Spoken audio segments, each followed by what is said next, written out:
muchas obras aquí. La calle Grande Sant Andreu es la que confluye con Carrer Sagrer. Va a parar a Carrer Sagrer. Y Carrer Sagrer va a parar a Carrer Clot.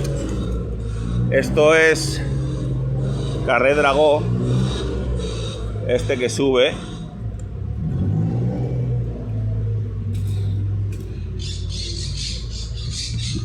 Que precisamente aquí,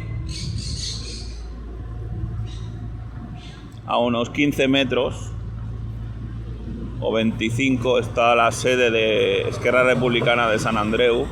Estos pisos son nuevos. Esto lo han pavimentado, lo han arreglado porque daba verdadera pena.